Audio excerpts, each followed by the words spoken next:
Falcons get the team wipe. They got baited so hard. Amari just like giving them, he's like, please go on me. Snaking comes in. We've seen him do amazing things on his Tusk, on his Oracle. Save comes in. I think they even use Root on these two heroes as well. So Skater just comes in and really just crushes them from above.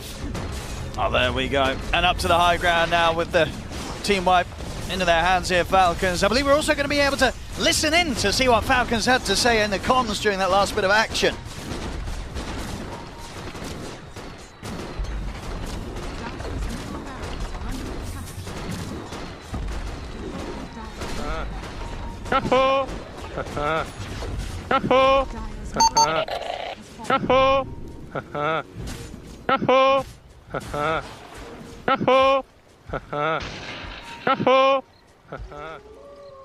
Just keep it going the whole time. Well, there we go. I think he's still going now. He's not stopped since the beginning of the game when he got that kill under the tower with his shrapnel. Malrine is having a blast here on the sniper. Yeah, I mean, he did also do, what, 3,000 damage or so in that fight, so he is just being able to, 11-1 and 6, pretty much flawless performance from him except for that one kill they got on him up top. And he really did ruin poor Chira Jr. He did. Chira Jr.'s had a rough one this series, really. I guess the first game being sort of given a position where it's like, hey, take the Wind Ranger mid. We need someone to play it. And then this game, too, having to play a matchup in which Malrine completely dominated him in. I mean, he had his number, it seems like, the whole series, right? Even in the Bat Rider, yeah, Chira was, like, getting some farm, but he was getting lassoed in every single fight and just getting demolished. So, yeah, Malrine bringing it to his counterpart. 16,000 gold lead. Set of full items coming out for everybody, even Crit starting to get some more scaling, level 15 for him. Now he's starting to do some big damage also. And for 1W, I mean, that kind of was their big fight of a lot of their timing items coming in. That was the Luna BKB and everything that they've been waiting for, but... Snaking. Falcon's just too strong. He's going to find Cloud. He's got him caught in the shards. Cloud, he's going to go for the raw TP. Is there anything to put a stop to it? There is the double snipe coming in with the Assassinate and the arrow. Not a chance for Cloud. Shot down outside the base. Now Falcons, they can certainly look to start approaching the high ground. Look at all the buffs. What do 1W do? They're out on the map right now. They're going to have to get back if they want to put a stop to these racks going down. But these type of, I mean, we've seen these a lot. If you're not immediately wrapping, the teams usually know you're going to go for this type of wrap play. So let's see if Falcons does expect it. Because nobody's shown inside the base, so they're probably, are they going to flank on us? Let's have a look.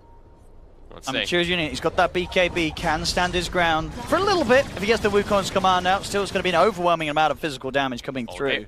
Look at how much they're flanking around. If they fight Malrine sees him. That's going to be pretty big if they can start the fight on towards the sniper. They will. They'll drop down the ward. They'll try to get the Wukong's, but his tree is being cut.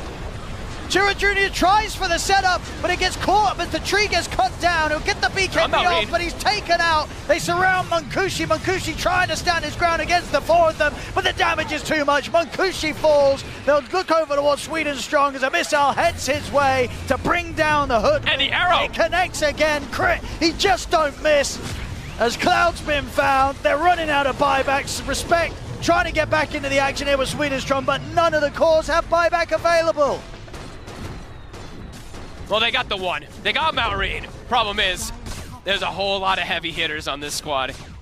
They get brought down, and they have to use buybacks, and the towers are falling. The final racks. Falcons.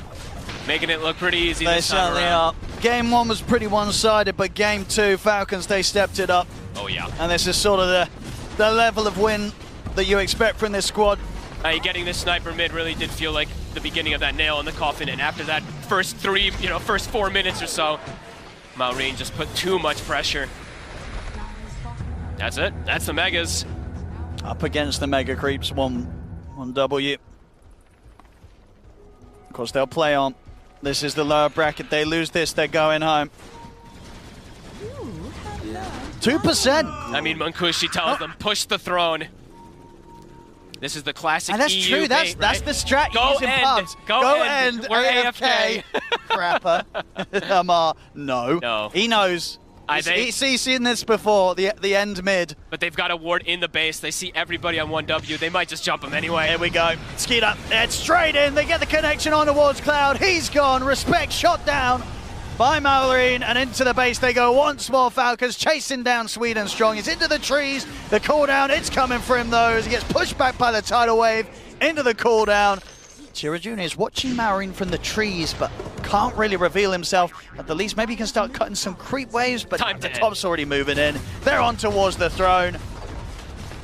As Falcons take the tier 4s onto the Ancient. 1W, they'll have one more fight here with the two of them. Chira Jr. is in with the BKB, does get the Wukong's command off. Munkushi steps up, and Chira Jr. gets shot down by Marine. Munkushi's out. GG, well played is called. Falcons, they'll be moving on in the lower bracket here, taking the series 2-0, knocking 1W out.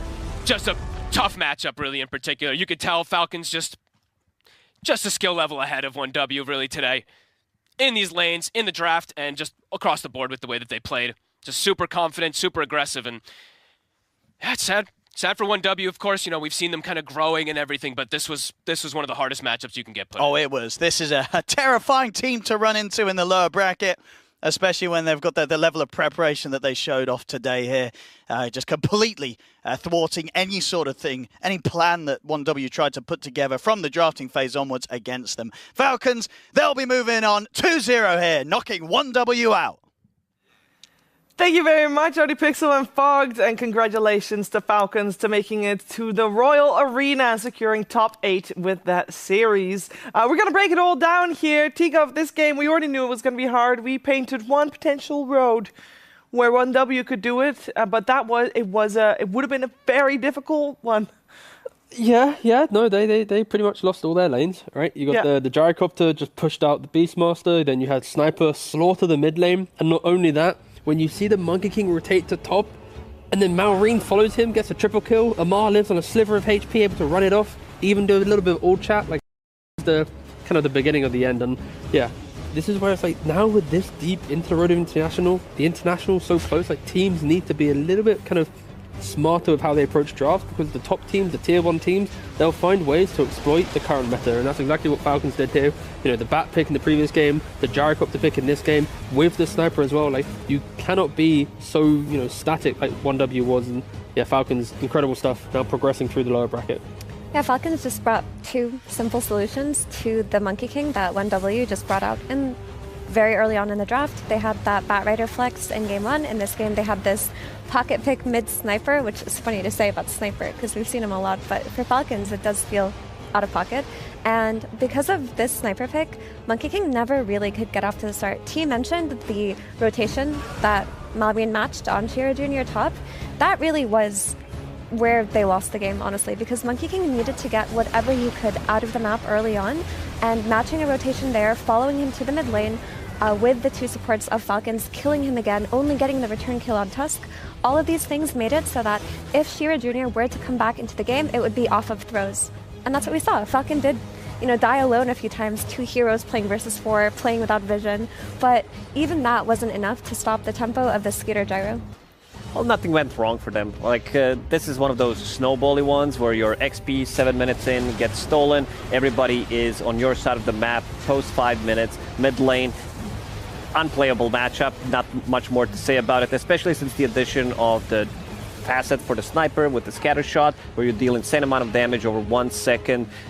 You just don't have ways to play the game. We saw that rotation, getting a triple kill, very difficult to come back. They had some okay mid-game-ish fights, but they were so far ahead, and we've been theory crafting how to deal damage, how to deal as much damage as possible in shortest period of time. Gyro with the Tusk, with the Flak Cannon. Look at his neutral item. I believe that's Paladin Sword, but he did have the, you know, the splashy one, the tier 2 neutral one, where you're actually attacking more targets. Solar Flare on top of that. Your Flak Cannon, it goes out in a matter of seconds with that Solar Flare as well. Throwing Solar Crest, he had so many buffs, and big smiles from Skeeter for a good reason. Yep, he loves his Gyro. I mean, this is one of the heroes that Falcons played even when other teams didn't want to. They did the same thing here at TI. This is the second Gyro pick and the first win, so hats off to them for that. But this game overall, it felt like Falcons were never really in danger of losing, because even the fights, even the deaths that they gave away, they were just foolish fights, right? There was this one time where Sniper plus Tusk think they can fight on no vision, you know, 4 heroes from 1W rotate and kill them. Another fight, the one that looked good for 1W, was also just because Sniper wasn't there. Like, all of these fights didn't make it look back and forthy. It just kind of called for Falcons to finally group up, finally get that Aegis, and just play together to finish it. Yeah, and they did it, and it was the overall last big sniper that definitely helped them do that. And with mention of Malrine, why not hear some words from Malrine himself? Shiva, yes, indeed. I am here with Malrine, and we're going to have a chat about that series. I mean, firstly, looked very convincing, looked very, very strong. How did you find it to play? I feel like we just had the conversation about our losing in the previous series, and we just came up with some ideas. And now we're gonna look at it all right now. So we just realized it in the next matches, and we'll see in the next matches too against Bad Boom. Already looking forward then. Well, did just want to talk about the series a little bit. I mean, it like you guys were having a lot of fun, you know, a lot of old chat, a lot of banter, you know. One way, is this a team which you kind of joke around with a lot in scrims and such? Personally, I was not even chatting. I was like spamming the voice lines that it doesn't even count, you know. But probably was Amara only one who was spamming some chat wheels, like spamming in the chat. And I don't think he has some beefs. He's just making the fun for the community. So we don't have the beefs. We're just having fun.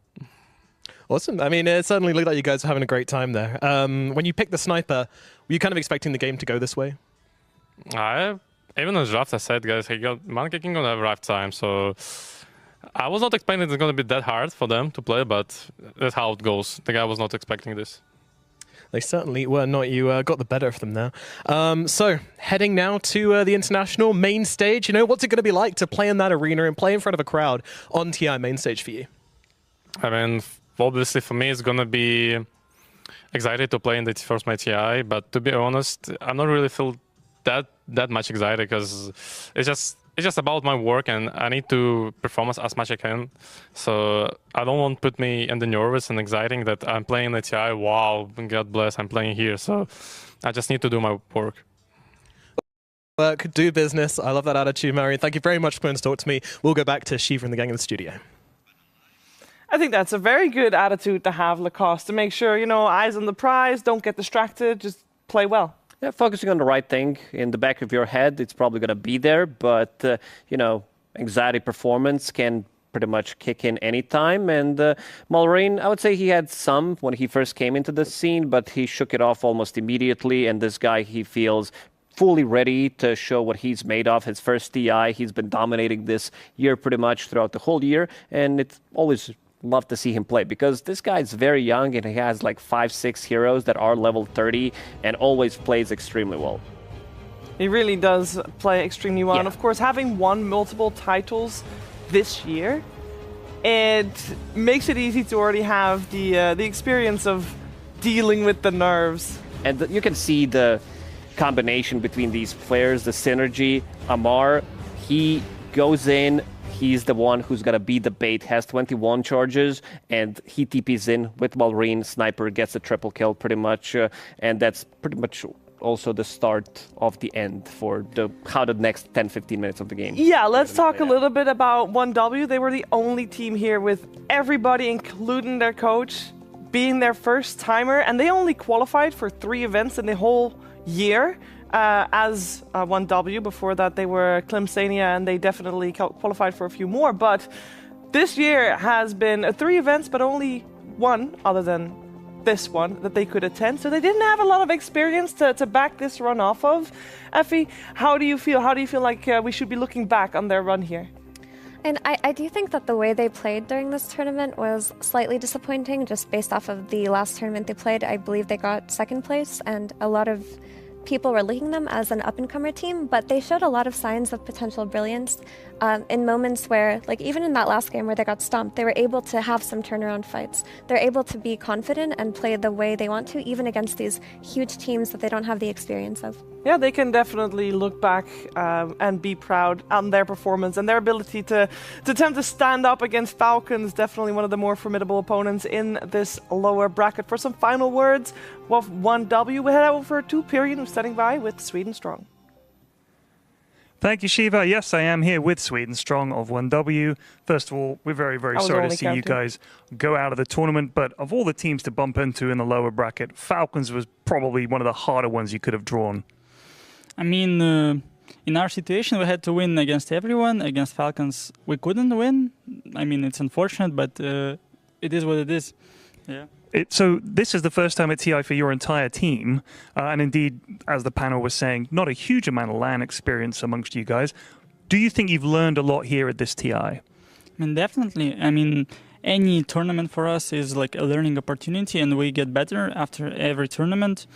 We learned valuable lessons for sure about like how we prepare for the tournament, how we interact with each other, and what we do like during the tournament. So yeah, I think the tournament helped us a lot for sure. Fantastic. And I suppose I'd also like to know what your plans are for next year. What are you guys hoping to achieve to grow on this experience? I mean, hopefully we will stick together, and we will for sure come stronger, guys. We will come back, and we will come stronger. We plan to play in every tournament and win them all, yes, if it's possible, yeah. Fantastic. And just finally, have you got a word for your fans who've obviously had to see you go out today, but maybe you could give them a sort of a thank you or something? Of course, yes, guys. Thanks for cheering for us. Thanks for supporting our team and watching our games. The support feels amazing, like reading comments and seeing you guys, yeah. Thank you all for supporting us. We will come back stronger. Thank you, guys. Well, thank you, Sweden Strong, for entertaining us at this international. Unfortunately, we have to say goodbye. But you've been fantastic to watch, and thank you very much. And Shiva, back to you in the panel. Thank you very much. And Tigov, I don't think we've seen the last of 1W here, the way they performed. This is still a very young team. Yeah, and from, again, another exit interview. Exit interview, and the same kind of vibes. It's like, we didn't do very well, but we feel like we're improving, and we hope to stick together. Like, if you rewind the Dota clock multiple years, you don't have that level of, like, it's like, yep, we lost, I can't wait to kick the guy when I get to the pub, you know, like, it's very different nowadays. So I do hope for some of these teams, like Nouns, like 1W, that, like, the core structure and the ideas get to, you know, live longer than this one run, because you can see there's moments of brilliance, but they just doesn't have like the time to push them towards like the top teams. Yeah, it's about learning with everything you do. We learn every day as well, and we're going to learn right now as well with Purge. Thank you, Shiva. What I want to talk about is Sniper, because we saw a complete ransacking that game. And the reason is because of the new facet, okay? The regular Sniper Shrapnel spell, you've all seen it, does some light peppering of damage for 10 seconds, slows appropriately. But this other one changes it. It makes the damage more upfront, but it doesn't do as much over time. So the difference is that you can dump a lot more damage out in a short period of time, but over like 10 seconds, it's less, right? So the other Shrapnel that you're used to, if they stand in it for 4 seconds, it does the exact same amount of damage. But this one does it all in a 1 second burst. So that means that if you put all 3 charges down, within 3 seconds, you can do up to like 900 damage just with Shrapnel. Those are bonkers numbers, and that's why pro players are picking this hero so much right now, because from a support position, no other hero really can do that much damage that early at such a low level. So what Malrine basically does in the mid lane is he's monkey kinging the monkey king. The guy doesn't get to get close to the creep wave, and he's basically trying to get him low enough that when he's got 2 charges of Shrapnel, he can dump both charges and get a kill. In fact, I actually did miss it, excuse me. Get him low, get him low, get him low, get him low, and then when he's got 2 charges again, that's when things start getting really dangerous for the Monkey King. He gets to basically run him down slowly over time with shrapnel damage, and that's what ends up producing the first kill. I was wrong, I'm sorry, it's on this clip, so sorry. He was doing it so many times. So many times, there it is. First one, second one. That's it, he didn't even get close to the creep wave, he just kills him. Gets a solo kill, then he TP's top, same thing. 3 charges are ready to go. Right-clicks down the Luna, puts one over on the tree, saves the shrapnel charge against the Monkey King, and this is just like an insanely big advantage. So anytime that his enemies fight sort of near his tower, he gets to use this huge range to just dump a stupid amount of damage into one guy, plus assassinates. So really big impact from Malrine here. Keep in mind, though, with everything I just said, this hero's got a 32% win rate. It's just the fact that his skill is so unique and how much damage it does that pros they're just baited into it. They're like, well, obviously I want to win like crazy in the early game. It just doesn't always transition, but it looks good early. It looks good early, and maybe it looked also good, especially in this game, because it was one of the later picks, last pick coming out. So that that sets a hero a little bit more up for success, and we've seen it a lot of supports as well. Yeah, I mean, as a support, it kind of fills the role of Snapfire in what we've seen, provides a lot of damage on the laning stage, where you have a offlaner like Kunkka who maybe doesn't do the damage, but gives you the CC, and it's just been, very efficient in how it fits into the meta. But I did want to comment that there's something that always happens in Dota when a hero is really broken in one way, and that way gets nerfed. People forget about it for a while, but then there's a facet that's slowly getting buffed under the radar, and someone tries it, someone plays it, and they think to themselves, holy crap, this is overpowered. And then everybody starts to do it too. So Sniper lost all of his attack range, which was why he was first pick 6 months ago in almost every tournament. And then instead he gets a facet that gives him almost 900 damage at level 1. Yeah, that's what happens. I mean, just support's a griefing Sniper. 30% win rate on support Sniper. Core Sniper, 50%. There it is. Pick it in the mid lane, viable. Pick it in the support, probably booking yourself some early tickets home. Hater on That's the all panel. I'm saying. All right, back to you, Shiva. It's all good. I feel like every panel has got a Sniper hater. I believe in the mornings, Jenkins is right there with it's the chair. Oh, same no. chair as well, I was going to say. Speaking of mornings, we had one today. We have one every day. We'll have one tomorrow. We'll have one tomorrow as well. But first, let's talk about the one that we had today, because we started the day, Effie, in a very exciting fashion. Yeah, this Talon BB Team series, I did not expect it to go to 3 games, but Talon had such a beautiful comeback in that game too. I highly recommend watching the series if you didn't. They had to find one of 2 opportunities they had to win the game, and they won it spectacularly with no buybacks from BB Team in that game too. But BB closed it out. They're going through their training arc in the lower bracket. We saw it today. In the end, they pulled through. Yeah, 1 dub against Team Zero. I kind of expected more from Team Zero, to be honest, but 1 dub, they showed what they're made of in that series, but after they were playing against Team Falcons, they kind of hit the wall. This was a bit too much for them, too big of a meal to take on, and the last series was... BB Team Nouns. BB Team Nouns as well. Nouns slightly figured out as a team. They showed some great performance, knocking down Team Spirit, but other than that, I feel like the preparation for this series, it was all on BB's side, because they were so ready with the picks and played it out, showing that they were a better team today. And also the matchup between these 2 teams, definitely favoring BB Team. Yeah, I wonder if we have such a situation in tomorrow's games as well. When speaking about tomorrow's games, we've got 4 series in the lower bracket that are not yet played out. We are having 6 teams right now in the Royal Arena, and we want 8. 2 more teams need to join them, T, and it's spicy. Yes. Tomorrow. Yes. Oh, we've lost it. It's fine. Don't worry. No. We've zoomed in on it. Yes, we did. Even better.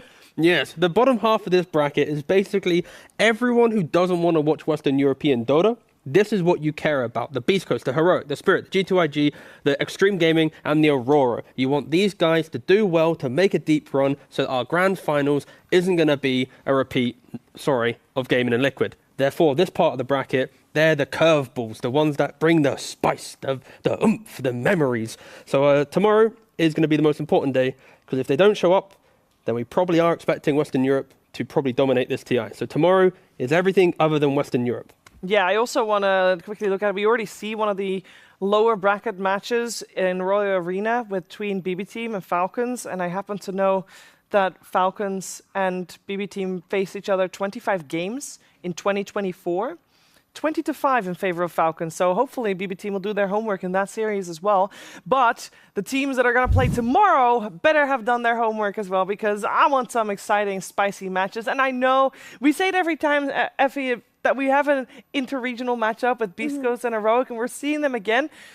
It's going to be sad either way, I feel. It is going to be sad, but it's also going to light a fire in both of these teams to, at the very least, prove that they are the best South American team right now. And that does mean something to them. So I expect that it will be a bloodbath. No team is going to concede easily. They're going to bring their best drafting. And even if that's as far as they go, to say that they're the best South American team in the world is an award. Final thoughts of the day, Lacoste. What do you think how today went, and what do you expect for tomorrow? Kind of as expected. The only matchup that we didn't cover is Team Spirit against G2IG, which is going to be a tough one for G2IG, without a doubt. Team Spirit, choosing their own fate. They need to make this lower bracket run after they chose Nouns to be brought down by them, and now they have a long run in this lower bracket. Or a very short one. Or a very short one, you can end it, but if you want to defend the title, you need to be able to win 6 BO3s and a BO5, which is pretty insane to think about, but if there is a team that can do it, that's definitely Team Spirit. They are so tilted. Like, they have to, not tilted, but angry.